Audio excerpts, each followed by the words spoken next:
ప్రభు నామమునకు మహిమ కలుగును గాక. చేరి వచ్చిన ప్రియులందరికీ ప్రభువును రక్షకుడైన యేసుక్రీస్తు నామమున ప్రత్యేక ఆహ్వానంతో పాటు వందనములు తెలియపరుస్తున్నాను. అలాగే ఈ ప్రాంత ప్రజలను ప్రభు ప్రేమించి ఇక్కడ ఏర్పాటు చేసిన మందిర పరిచయలో భాగంగా ఈ 21వ వార్షిక కూడిక సందర్భముగా మీతో కలిసి సహవాసం చేసి ప్రభును స్తుతించడానికి, వర్తమానం అందించడానికి నన్ను ఆహ్వానించిన స్థానిక సంఘ పెద్దలకు, బాధ్యత కలిగిన వారందరికీ కూడా ప్రభు పేరిట నేను వందనాలు తెలియపరుస్తున్నాను. మరి నాకు ఇవ్వబడిన సమయానికి నేను కార్యక్రమాన్ని ముగిస్తాను. దయచేసి మీరెవరు కూడా మీ గమనాన్ని ఇటు అటు మళ్ళించొద్దండి. శ్రద్ధగా కొంత సమయం దేవుని వాక్యాన్ని వినండి. మన ధ్యానము నిమిత్తమై పరిశుద్ధ గ్రంథమైన బైబిల్ గ్రంథము నుండి మనందరికి బాగా పరిచయమైన వచ్చిన భాగం యెషయా గ్రంథము 45వ అధ్యాయము. యెషయా గ్రంథము 45వ అధ్యాయము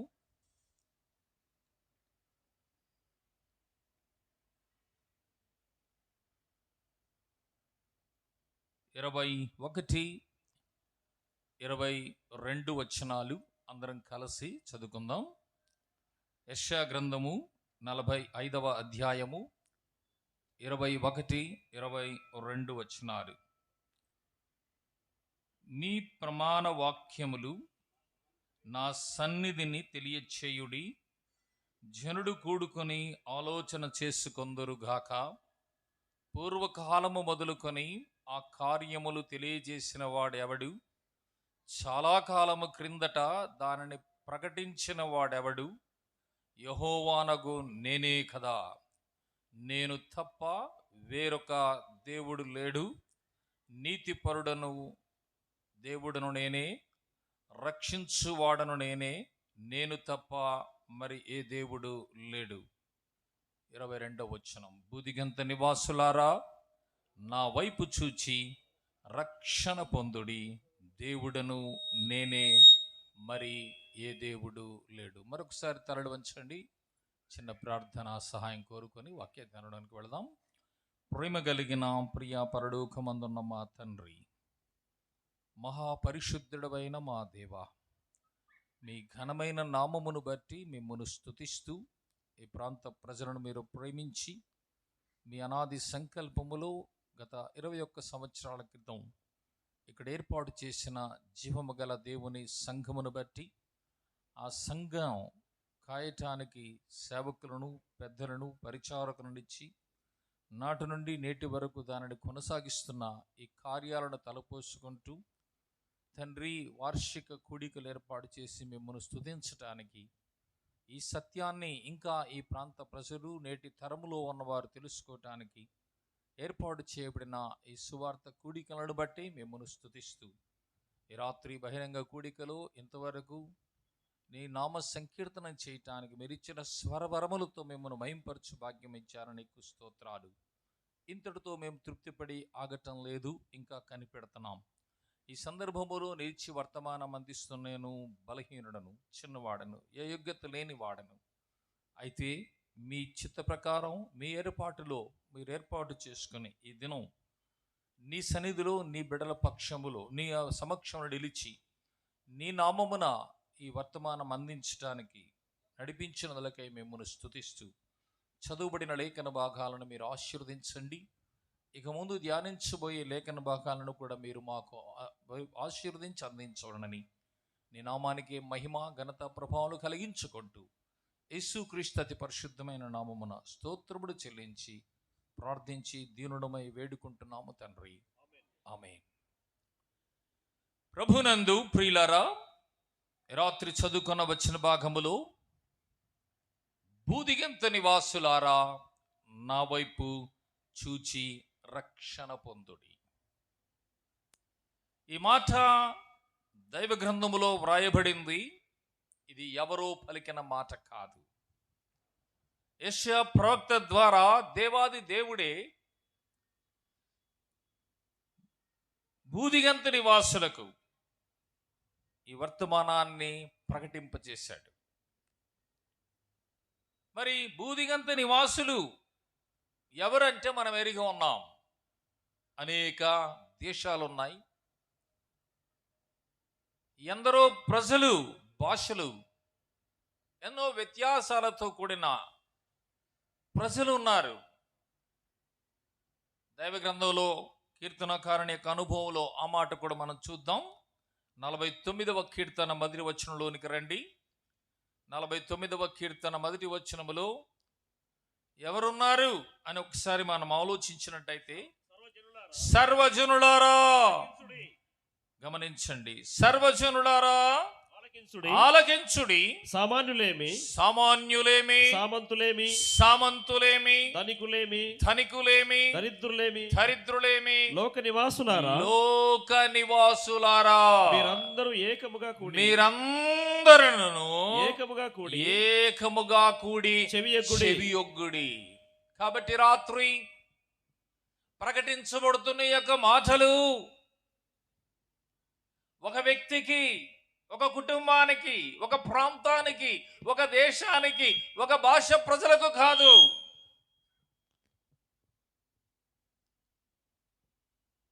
భూమి మీద నివసిస్తున్న సర్వజనులకు. సర్వజనులారా ఆలకించండి అంటున్నాడు. ఈ రాత్రి ప్రకటించబడుతున్న యొక్క మాటలు ప్రకటించటం సంఘ బాధ్యతగా ఈ వార్షిక కూడిక సందర్భములో ఈ మాటలు ప్రకటిస్తూ ఉండగా ఈ శబ్దయంత్రం ద్వారా నీవెక్కడ నుండి వింటున్నా కూడా ఆలకించటం నీ కర్తవ్యం, అది నీ బాధ్యత. కారణం, ఈ మాటలు పలికినది, చెప్పినది ఒక సామాన్యమైన వ్యక్తి కాదు, లేక ఈ భూమి మీద ఒక ఉన్నతమైన వ్యక్తి కాదు. ఈ జగత్తును తన మహత్తు గల మాట చేత నిర్మించిన నిర్మాణకుడైన దేవుడు, సృష్టికి కర్త అయిన దేవుడు, సర్వమును ఏలి పాలుతున్న సర్వాధికారి అయిన దేవుడు, ఆకాశమున సింహాసనము, భూమిన పాదపీఠమని సెలవిచ్చిన దేవుడు, ఇందులో మానవులమైన మనలను కూడా సృజించి తన జీవవాయువును మనలో ఊది జీవించు ఆత్మలుగా చేసి జీవాన్ని, ఊపిరిని, సమస్తమును మనకు అనుగ్రహించిన దేవుడు పలికిన మాట ఆలకించండి. సర్వజనులారా, సామాన్యులైన, సామంతులైన, ధనికులైన, పేదవారైన ఏ భేదము లేక అందరూ ఆలకించవలసింది. ఏ తారతమ్యము లేకుండా ప్రతివారు ఆలకించవలసింది. అందుకే చెవియొగ్గి ఆలకించండి అంటున్నాడు. అంటే ఏమర్థం? చాలా జాగ్రత్తగా, కేర్ఫుల్గా ఆలకించాలి. అనాలోచితంగా, నిర్లక్ష్యంగా, ఆషామాషిగా కాదు ప్రియులారా.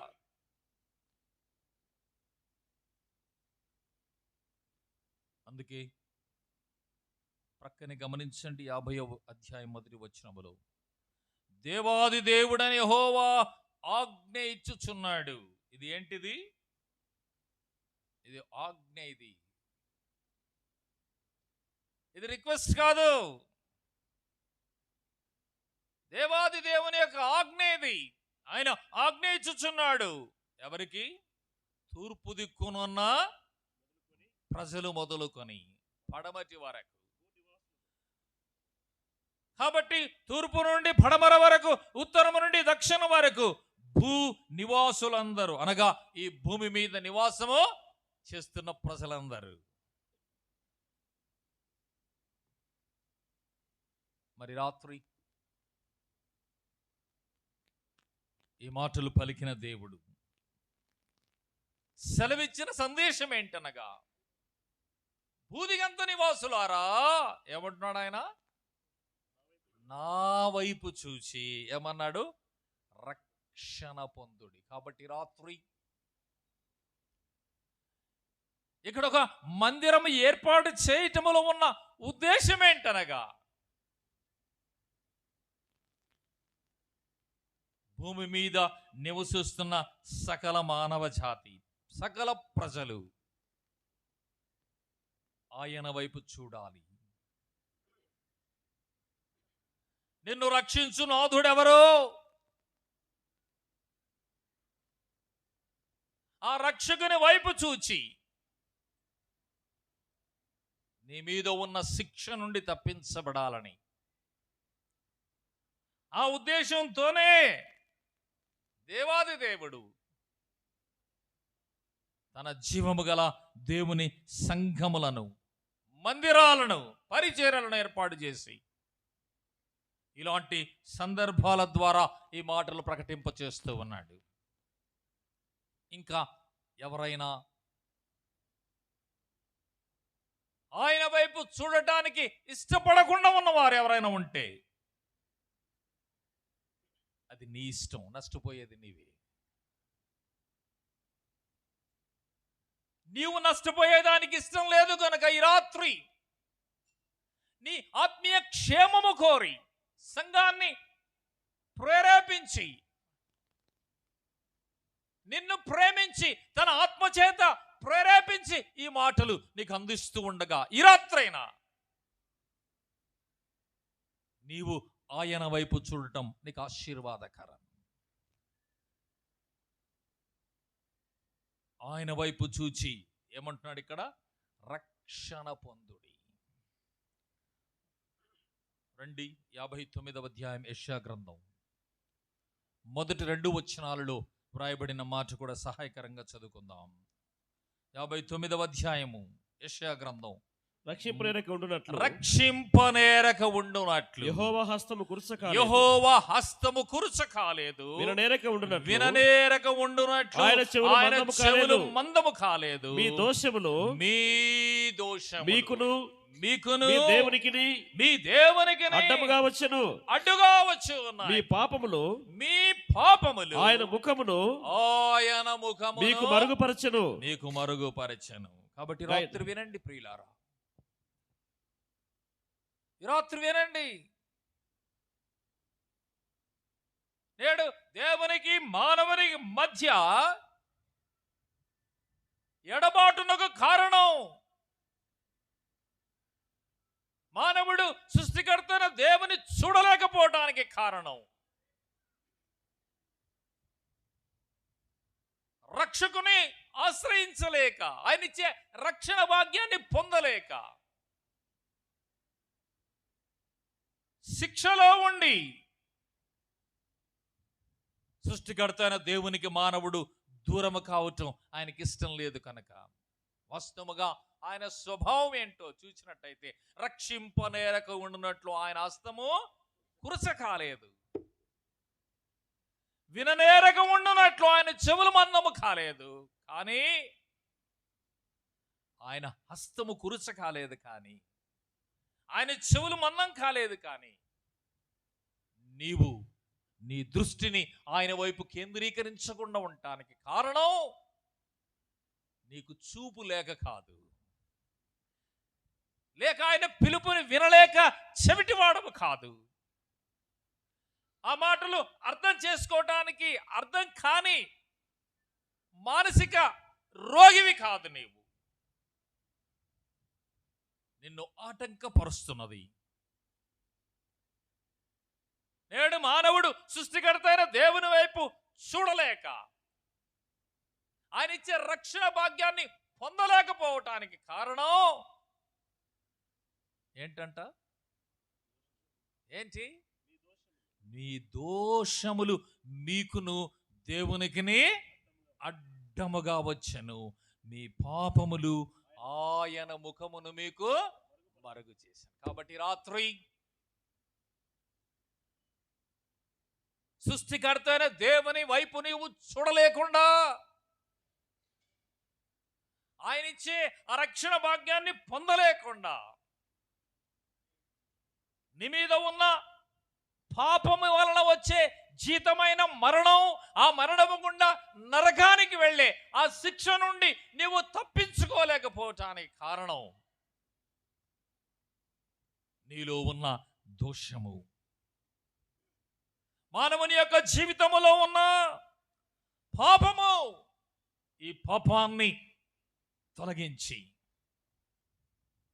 పాపాన్ని పవిత్రపరిచి, దోషాన్ని నివృత్తి కలిగించి మనల్ని రక్షించటానికే దేవాది దేవుడు మనలను ప్రేమించి 2025 సంవత్సరాల క్రితం ఈ లోకానికి మానవ శరీరధారిగా, కామక్రోధ లోభ మోహ మదమత్సరం లేనివాడుగా కన్యక గర్భములో ఉద్భవించి ఆ సృష్టికర్త అయిన దేవుడి రక్షకుడుగా భూలోకానికి వచ్చాడు. యేసు అనగా అర్థము రక్షకుడు. కాబట్టి రాత్రి శిక్ష క్రింద ఉన్న మానవుని రక్షించటానికే ప్రభువైన యేసు క్రీస్తు వారి లోకానికి వచ్చింది. ఒకవేళ నువ్వు అనుకుంటూ ఉన్నావేమో ఆయన క్రైస్తవ మతాన్ని స్థాపించడానికి వచ్చాడని. కాదు ప్రియులారా, ఆయన ఒక వర్గాన్ని ఉద్ధరించి మరొకరిని కించపరచడానికి రాలేదు.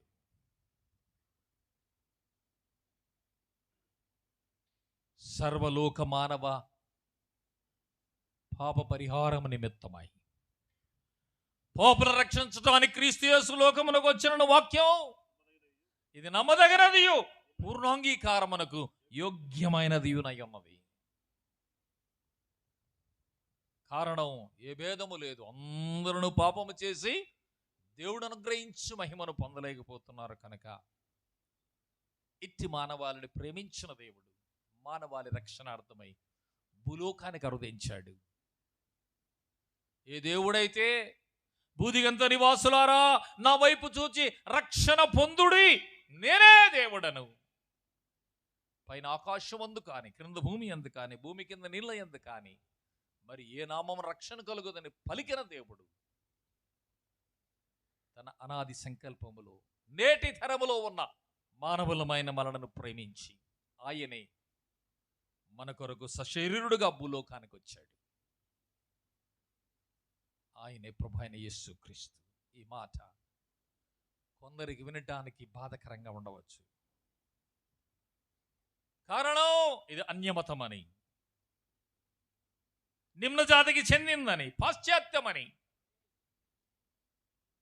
ఆలకిస్తున్న ప్రజలారా, అన్యమతమని అపోహపడవద్దు, పాశ్చాత్యమని పక్కకు నెట్టవద్దు, నిమ్న జాతికి చెందిందని తృణీకరించవద్దు. దేవుడొక్కడే, దేవునికి నరులకు మధ్యవర్తియో ఒక్కడే, ఆయనే ప్రభు అయిన యేసు క్రీస్తు.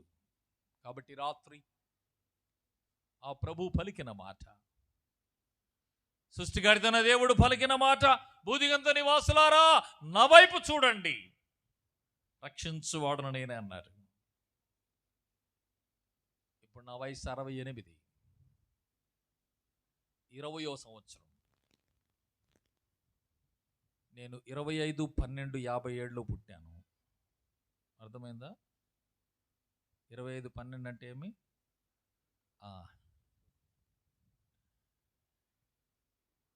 అయితే 7/7/77 ఆయన వైపు చూచా. ఇప్పుడు 48 సంవత్సరాలుగా ఆయన వైపు చూస్తూ ఉన్నాను. మరి ఈ దినం 21వ వార్షికోత్సవం ఇక్కడ మనం జరుపుకుంటున్నాం. ఇంకా ఎవరైనా యవన బిడ్డలు యుక్త వయస్సులో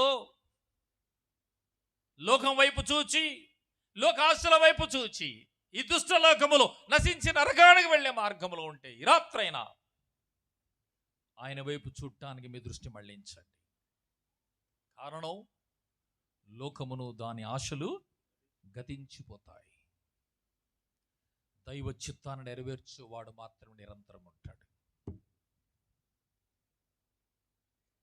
భూదిగంత నివాసులారా నా వైపు చూచి రక్షణ పొందుడని పలికిన దేవుడు మనల్ని రక్షించటానికి రక్షకుడుగా భూలోకానికి వచ్చాడు. ఆ ప్రభువైన యేసుక్రీస్తు వారు ఏం పలికారో ఆ మాట కూడా జ్ఞాపకం చేస్తాం. మనందరికి పరిచయమైన మాట మత్తయి సువార్త 11వ అధ్యాయం 28వ వచనం. ప్రయాసపడి భారము మోసుకొనుచున్న సమస్తమైన వారులారా, సమస్త జనులారా నా యొద్దకు రండి, నా యొద్దకు రండి, నేను మీకు విశ్రాంతి కలుగజేయుదును. నేను మీకు విశ్రాంతి కలుగు చేస్తా. వినండి జాగ్రత్తగా ప్రియులారా. సండే స్కూల్ నుండి మేము విన్నామన్నా, కంటతన్నా బైబిల్ నువ్వు తిప్పుతున్నావు, మేము తిప్పకుండా చెప్పామని ఒకవేళ నువ్వు అనుకుంటున్నావేమో. నిజమే, నేను తిప్పి చూస్తున్నాను, మీరు తిప్పకుండా చెప్తున్నారు. మీరు చాలా మంచోళ్ళు. కానీ అయితే ఈ రాత్రి నీవు నిజంగా ఈ వాక్యాన్ని నీ జీవితంలో అన్వయించుకొని ఉంటే నీవు ఏమి పొందావో లేదా ఈ రాత్రి రుజువు చేసుకో. భూదిగంత నివాసులారా ఏమన్నాడు? నా వైపు చూచి రక్షణ పొందుడి అన్నాడు. పొందారా? లేకపోతే ఈ రాత్రైనా ఆయన వైపు చూడండి. ఆయన వైపు చూచి ఆయన ఇచ్చే రక్షణ భాగ్యాన్ని పొందండి. ఈ రక్షణ భాగ్యాన్ని నేటి తరములో ఉన్న మనకు, క్రీస్తు శకములో జన్మించి జీవిస్తున్న మానవాళిని ప్రేమించి ఈ రక్షణ భాగ్యాన్ని మనకు అందించడానికి ఆయనే రక్షకుడుగా భూలోకానికి వచ్చాడు. ఆ ప్రభు పలికిన మాట, ప్రయాసపడి భారము మోయుచున్న సమస్త జనులారా ఏమన్నాడు? నా యొద్దకు రండి. కాబట్టి రాత్రి ఆయన వైపు చూచి సాటిస్ఫై కావద్దు. ఆయన వైపు చూచి చాలులే అనుకుంటూ భ్రమలో ఉండవద్దు. ఆయన వైపు చూచిన తర్వాత ఆయన ఇచ్చిన రక్షణ భాగ్యాన్ని పొంది చాలులే అనుకుంటే కుదరదు. ఎక్కడికి రావాలి ఇప్పుడు? ఆయన ఏమన్నాడు? నా యొద్దకు రండి. కాబట్టి రాత్రి మనలను ఆయన చెంతకు చేర్చుకోవటానికి, ఆయన ఇచ్చే ఆత్మకు శాంతి, నెమ్మది, సంతృప్తి కలిగించటానికే ఒక సంఘాన్ని, ఆ సంఘము కూడుకోవటానికి ఒక మందిరాన్ని, ఆ మందిరము ద్వారా నీ ఆత్మీయ జీవితానికి శాంతిని కలిగించటానికి బోధ, సహవాసం, ప్రార్థన, రొట్టె విరుచుట అనే క్రమాన్ని దేవుడు నీకు ఇచ్చి అందులో నిన్ను ఒక సభ్యుడుగా, సభ్యురాలుగా ఉంచి నీ ఆత్మీయ ఎదుగుదల కొరకు, క్షేమము కొరకు నిన్ను పెంచి పోషించటానికి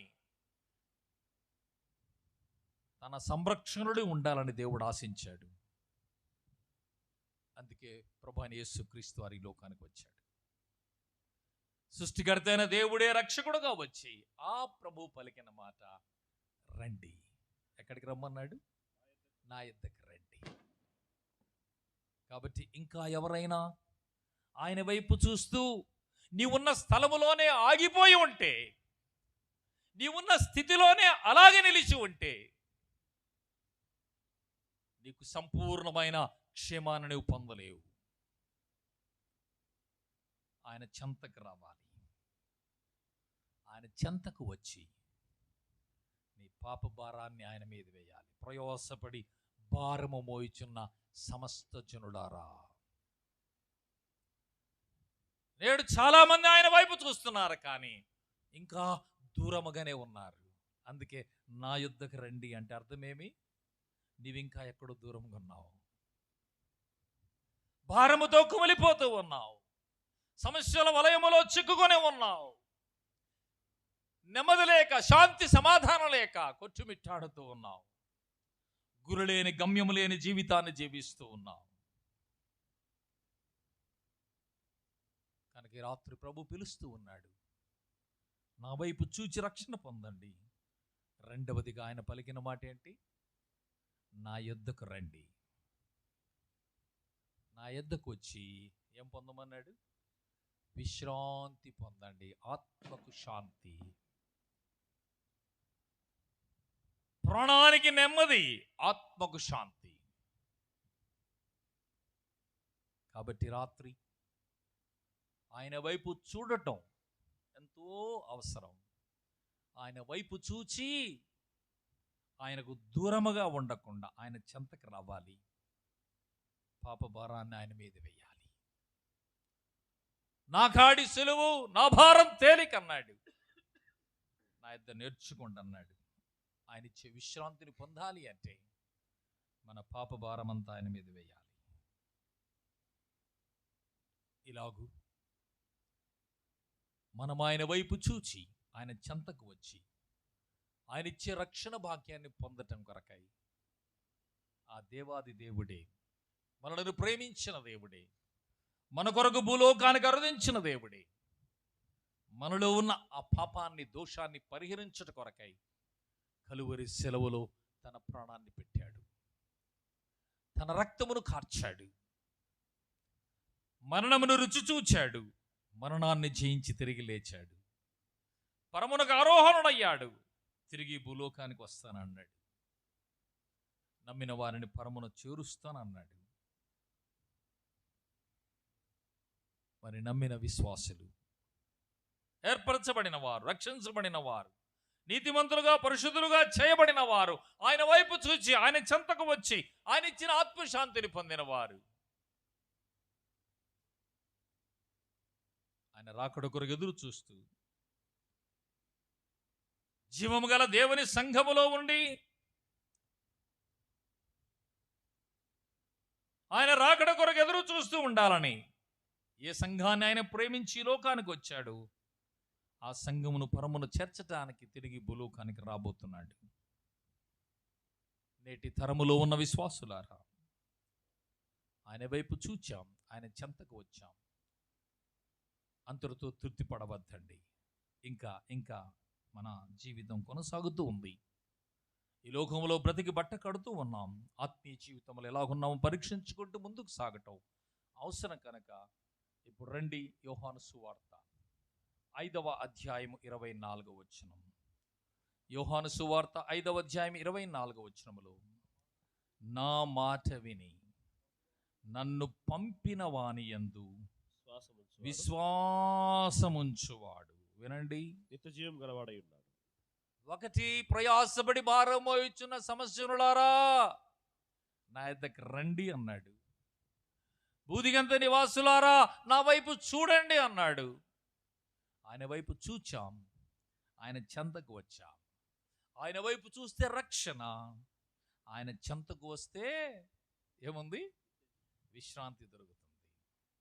ఇప్పుడు మూడో మాట, ఆయన వైపు చూచి ఆయన చెంతకు వచ్చి తర్వాత ఏం రాయబడింది? నా మాట విని నన్ను పంపిన వాని యందు విశ్వాసముంచు. ఎవరంట? విశ్వాసముంచు వాడు నిత్య జీవము గలవాడు, వాడు తీర్పులోనికి రాక మరణములో నుండి జీవములోనికి దాటి ఉన్నాడు. కాబట్టి రాత్రి మరణములో నుండి జీవములోనికి దాటి తీర్పును తప్పించుకొని నిత్య జీవానికి వెళ్ళాలి అనే ఆకాంక్ష మనందరి మదిలో ఉంది. మనదే కాదండి, ఈ లోకములో జన్మించి జీవించే మానవులందరి యొక్క హృదయాలలో కూడా ఈ లోకం విడిస్తే ఎక్కడికి పోవాలి? అందరూ పరలోకానికి పోవాలి. మీకు తెలుసో తెలీదో, ఇప్పుడు పేపర్లో లేవు, ఇంతకుముందు పేపర్లో వచ్చినప్పుడు ఎవరైనా చనిపోయారనే వార్త అక్కడ రాసి వాళ్ళ ఫోటో వేసి అక్కడ ఏం రాసి ఉంటారో తెలుసా? వీరు స్వర్గస్థులైనందుకు చింతిస్తున్నాం. స్వర్గానికి పోతే చింత ఎందుకండి? అర్థమైందా? నరకానికి పోయిన వాళ్ళు ఎవ్వరు ఉండరు తెలుసా మీకు? అందరూ స్వర్గానికి పోవాలా, ఆశ మాత్రం స్వర్గానికి పోవాలి. వాళ్ళు పోలేదు కాబట్టి వీళ్ళు చింతిస్తున్నారు, సంతాప సభలు పెట్టుకుంటున్నారు. మెమోరియల్ సర్వీస్ పెడుతున్నారు. కారణం ఆ? కారణం పొందవలసిన నిత్య జీవాన్ని మానవుడు పొందలేకపోతున్నాడు. కాబట్టి రాత్రి ప్రభు పిలుస్తూ ఉన్నాడు, నా వైపు చూడండి, నా చెంతకు రండి, నా మాట వినండి. వింటున్నామయ్యా. 21 సంవత్సరాలకి ఎక్కడ విన్నాం, అంతకు ముందు ఎక్కడో విన్నాం, ఇంకా అక్కడక్కడ పోయి వింటున్నాము, ఇప్పుడు చాలా వింటున్నాము. ప్రియులారా, వినటం గొప్ప సంగతి కాదు. ఇక్కడ రాయబడిన మాట, నా మాట విని నన్ను పంపిన వాని యందు విశ్వాసముంచు ప్రతివాడు నిత్య జీవం పొందాలి. కాబట్టి నిత్య జీవం పొందటం అనేది ప్రాముఖ్యమైనది.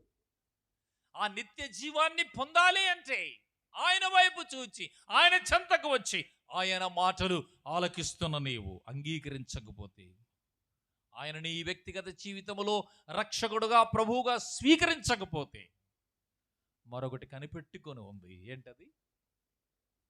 నిత్య నరకం, ఆరని అగ్ని, తీరని వేదనకరమైన స్థలం. ఏడుపును పండ్లు కొరకటే అక్కడ ఉండను.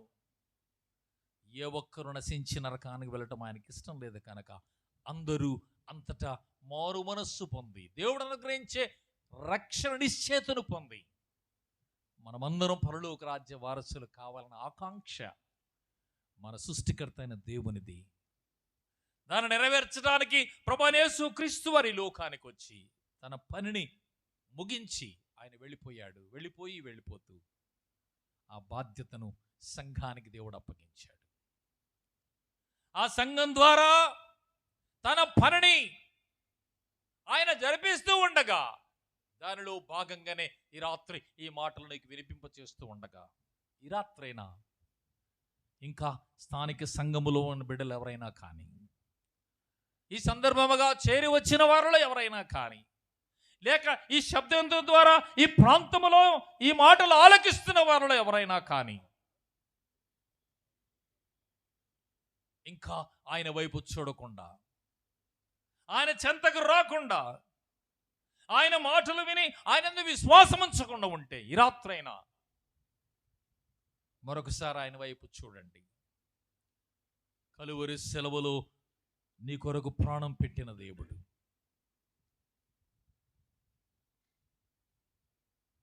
సర్వలోక మానవ పరిహారార్థమై తన పవిత్ర పావన రక్తమును చిందించిన దేవుడు, రక్తము చిందించకుండా పాప క్షమాపణ కలుగుదని సకల వేదాలు సెలవిస్తున్నాయి కనుక ఆ రక్తధారలో ప్రతి పాపాన్ని కడిగి పవిత్రపరచడానికి ఆశించిన దేవుడు. ఎవరైతే తనను అంగీకరిస్తారో, యేసు క్రీస్తుని ప్రభువుని నోటితో ఒప్పుకుంటారు, హృదయమందు విశ్వాసం ఇస్తారు, అటువంటి వారిని తన బిడ్డలుగా చేసుకొని రక్షిస్తానన్నాడు, శిక్ష నుండి తప్పిస్తానన్నారు. మరి రాత్రి ప్రపంచ దేశాలలో ఉన్న మానవులందరూ కూడా ప్రయాసపడుతున్నారు. ఎలాగైనా ఈ లోకం విడిస్తే పరలోకానికి వెళ్ళాలి, తమ పాపాన్ని పరిహరించుకోవాలని ఆకాంక్ష ప్రతి ఒక్కరి మదిలో ఉంది. కనుకనే దాని కొరకు యాగాలు, యజ్ఞాలు, పుణ్యకార్యాలు, క్రతువులు, జపతపాలు, దాన ధర్మాలు, నదుల్లో మునిగి నిధులు దొక్కి వస్త్రాలు మార్చుకొని జడలు పెంచుకొని ఎన్నెన్నో ప్రయత్నాలు చేస్తారు. కవులు అన్నారు, చేసిన పాపం చెంత నుంచుకొని యాత్రలు చేసిన పోదన్న అన్నారు. కాళ్ళు తిప్పలతో కావిడి మోస్తే పోతుందా? పశ్చాత్తాప హృదయంతో రండి. పాపిని ప్రేమించిన దేవుడు, పాపిని రక్షించడానికి ప్రాణం పెట్టిన దేవుడు. పెద్దలు అన్నారు, సూక్ష్మంలో ఉంది మోక్షం అన్నారు. ఒక భక్తుడు అన్నాడు, ఖర్చు లేని కైలాసం, పైసా లేని పరలోకం అన్నాడు. ప్రభు దగ్గరికి రావాలంటే ఖర్చే లేదు, ఒక పైసా అవసరం లేదు, ప్రయాస కూడా లేదు. ఇక్కడే ఇప్పుడే నీవున్న స్థలంలోనే ఒక చిన్న ప్రార్థన. యేసు ప్రభువా, నేను పాపిని, నన్ను రక్షించని ఎవరైతే విరిగి నలిగిన మనస్సుతో పశ్చాత్తాప హృదయంతో ప్రార్థిస్తారు, నేడే నీవు నాతో కూడా పరదేశంలో ఉందన్నాడు. ఒక్క చిన్న ప్రార్థన ఆ నేరస్తుడు చేసింది. ఏమన్నాడు? ప్రభువా, నన్ను జ్ఞాపకం చేసుకో. కనుక ప్రభువైన యేసుక్రీస్తు వారు ఎంత దయాళుడంటే మనలను ఉచితముగా నీతిమంతులుగా చేసి పరిధులుగా చేసి పరలోక రాజ్యం ఇవ్వటానికి ప్రభు వచ్చాడు. కనుక ఇంకా ఈ సత్యం ఎరుగని వారు ఎవరైనా ఉంటే ఆయన వైపు చూడండి. ఆయన వైపు చూచి తృప్తి పడవద్దండి, ఆయన చెంతకు రండి. ఆయన వైపు చూస్తే రక్షణ, ఆయన చెంతకు వస్తే ఆత్మకు శాంతి, విశ్రాంతి. ఆయన వైపు చూచి ఆయన చెంతకు వచ్చి ఆయన మాటలు విని ఆయన యందు విశ్వాసం ఉంచితే ఏముంది? మూడవది నిత్య జీవం. లేని పక్షములో ప్రక్కన ఏముంది? నిత్య నరకం, తీర్పు. అయ్యా, మేము నమ్ముకున్నాం, ఆయన వైపు చూచాం, ఆయన ఇచ్చిన ఆత్మశాంతిని పొందాం, మేము నిత్య జీవానికి వెళ్ళిపోతాం అని తృప్తి పడుతున్నారేమో. దయచేసి ఈ వార్షిక కూడిక సందర్భముగా నమ్మిన విశ్వాసులకు ఒక మాట జ్ఞాపకం చేసి నా సమయాన్ని నేను ముగిస్తాను. రండి, హెబ్రీయులకు రాసిన పత్రిక 12వ అధ్యాయం. హెబ్రీయులకు రాసిన పత్రిక 12వ అధ్యాయం మొదటి 2 వచనాలు. ఇంత గొప్ప సాక్ష్య సమూహము మేఘము వలె మనలను ఆవరించున్నందున మనము కూడా ప్రతి భారమును సులువుగా చిక్కులను పెట్టు పాపమును విడిచిపెట్టి విశ్వాసమునకు కర్త. కాబట్టి రాత్రి నమ్మిన విశ్వాసులారా, మేము ఆయన వైపు చూచామయ్యా, ఆయన చెంతకు వచ్చామయ్యా, ఆయన మాటలు విని ఆయన విశ్వాసం ఉంచామయ్యా, మేము ఆయనను ఆరాధిస్తున్నాం, ప్రార్థిస్తున్నాం, సావాసములో ఉన్నాం అని తృప్తి పడుతూ ఉంటే ఈ రాత్రి ఒక ప్రశ్న. ఈ లోకములో ఉన్నాం, ఈ లోకములో ఏమున్నాయి? సులువుగా చిక్కులను పెట్టే పాపముంది. ఈ సులువుగా చిక్కులను పెట్టే పాపమును విడిచిపెట్టి ఎవరైపు చూడాలంటున్నాడు? విశ్వాసమునకు కర్త. అనగా నీవు ఎవరి వైపు చూచావో, నీ విశ్వాసమునకు కర్త అయిన యేసు వైపు చూచి, నేను ఇప్పుడే చెప్పాను, 20వ సంవత్సరంలో ఆయన వైపు చూశాను. ఇప్పుడు 68 నా వయస్సు. 48 సంవత్సరాలుగా నేను దిక్కులు చూస్తే మీ ముందు నేను నిలవలేను. అర్థమైందా? కాబట్టి నీవు ఎప్పుడు నమ్ముకున్నావో నాకు తెలియదు, ఏ దినం ఆయన వైపు చూచావో నాకు తెలియదు, ఏ దినం ఆయన చెంతకు వచ్చావో నాకు తెలియదు, ఏ దినము ఆయన మాట విని ఆయన విశ్వాసం ఉంచి నిత్య జీవానికి వారసులు అయ్యారో నాకు తెలియదు. కానీ ఈ దినం నీ పరిస్థితి ఏంటి? అందుకే ఇక్కడ ఏం రాయబడింది? విశ్వాసమునకు కర్తయు దానిని కొనసాగించువాడైన యేసు వైపు చూచు అంటే అర్థమేమి? చూచి అంటే పాస్ట్ టెన్స్, చూచుచు అంటే ప్రజెంట్ టెన్స్. ఇప్పుడు ఎక్కడున్నావు? చూస్తున్నావు ఆయన వైపు? లేక సులువుగా చిక్కులను పెట్టే పాపమును, సులువుగా చిక్కులను పెట్టే సమస్యల వలన ఆత్మీయ జీవితం వల్ల దిగజారిపోయి ఉంటే ఈ రాత్రి మరొకసారి నీ చూపును ఆయన వైపు మళ్ళించుకో. అందుకే క్రైస్తవ ఉజ్జీవ సువార్త సభలు అంటారు. అంటే అర్థమేమి? నిన్ను నీవు రివైవల్ చేసుకో. ప్రతి ఆదివారం విశ్వాసికి పరీక్ష దినం. వాక్య వెలుగులో ఈ రాత్రి నిన్ను నీవు పరీక్షించుకో. ఎప్పుడో ఆయన చూశావు, ఎప్పుడో నమ్ముకున్నాను, ఇప్పుడు నీ స్థితి ఏంటి? కాబట్టి ఆయన వైపు చూచిన మనం ఆయన వైపు చూచుచూ ముందుకు సాగాలి. అందుకే అక్కడ చూడండి ఏం రాయబడిందో, నా వైపు చూచు, యేసు వైపు చూచుచు మన ఎదుట ఉంచబడిన పందెములో ఎట్లా ఓపికతో పోవాలి. ఎందుకు? నీ ముందు దేవుడు ఒక పందెపు రంగమునుంచాడు. ఆ పందెములో నీవు గెలిచి ముందుకు సాగితే అక్కడ నీకు బహుమానములు ఉన్నాయి. ఎంతవరకు మనము ఆయన వైపు చూస్తూ ముందుకు సాగాలో ఆ ఒక్క మాట నేను చెప్పి నేను ముగిస్తాను. రండి, 1 యోహాను పత్రిక 3వ అధ్యాయము మొదటి యోహాను పత్రిక 3వ అధ్యాయం మొదటి 2 వచనాలు. మనము దేవుని పిల్లలమని పిలువబడినట్లు తండ్రి మనకెట్టు ప్రేమను అనుగ్రహించనే చూడి మనము దేవుని పిల్లలమే.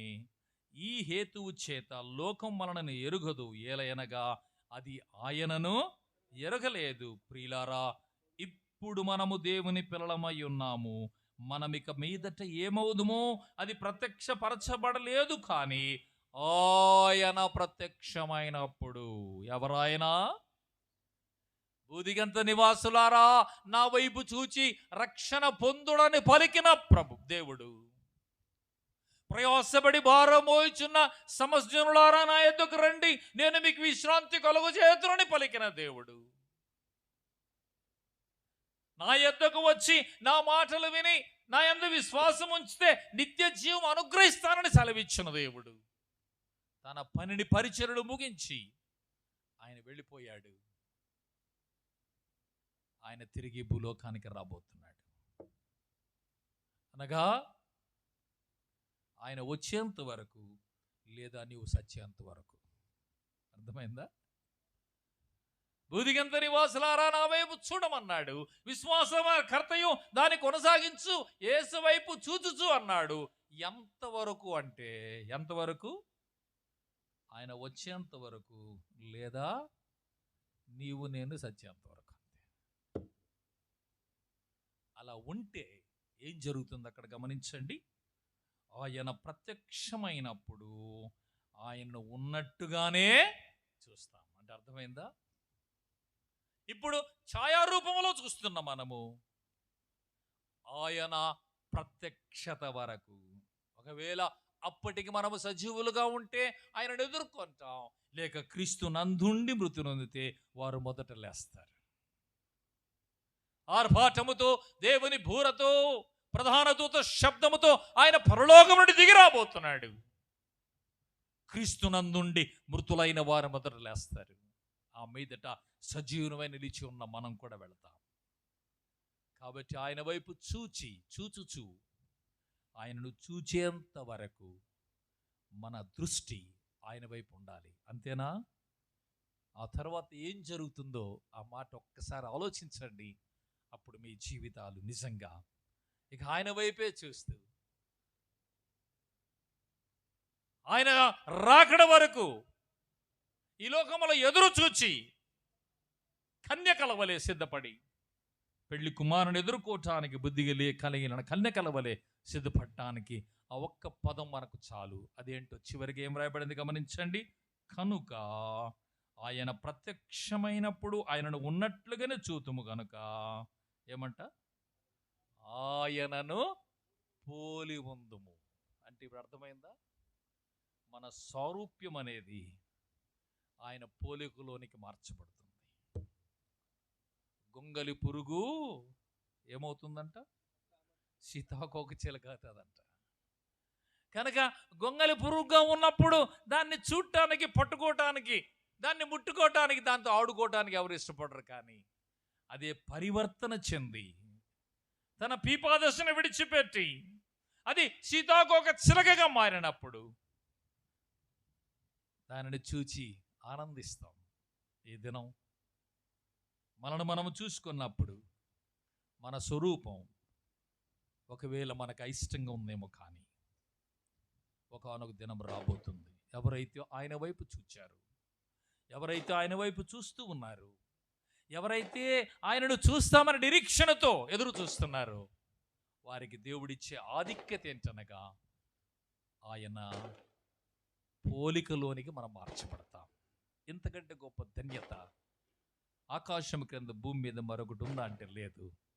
ఇటువంటి గొప్ప ధన్యతను మనకి ఇవ్వటానికి ప్రభు మనలను ప్రేమించి మనం ఈ లోకంలో పుట్టక మునిపే మన ఆత్మీయ మేలు కోరి ఇక్కడ ఒక సంఘాన్ని, సహవాసాన్ని ఏర్పాటు చేసి ఆ సంఘ సహవాసములో మనం ఉండి మనం అనుదిన జీవితంలో ఆయన వైపు చూచి రక్షణ పొంది, అనుదిన జీవితంలో ఆయన చెంతకు వచ్చి ఆయన ఇచ్చే విశ్రాంతిని పొంది, అనుదిన జీవితంలో ఆయన మాటలు విని విశ్వసించి నరకం నుండి తప్పించబడి నిత్య జీవానికి వెళ్ళి ఆయన చూచే భాగ్యాన్ని ఇచ్చి ఆయన సారూప్యంలోనికి మార్చబడే ధన్యతను అనుగ్రహించిన ఆ దేవాది దేవునికి మనము స్తుతులు చెల్లిస్తూ కృతజ్ఞులమై జీవించాలని ప్రభు పేరిట మనవి చేస్తూ, ఈ సత్యం ఎరుగని వారు ఇంకా ఎవరైనా ఈ రాత్రి ఇక్కడ ఉంటే ఈ దినమైనా ఇప్పుడైనా ఆయన వైపు చూడండి, ఆయన చెంతకు రండి, ఆయన వైపు చూచి రక్షణ పొందండి, ఆయన చెంతకు వచ్చి విశ్రాంతి మరి ఆత్మకు శాంతి పొందండి, ఆయన మాటలు విని ఆయన యందు విశ్వాసం ఉంచి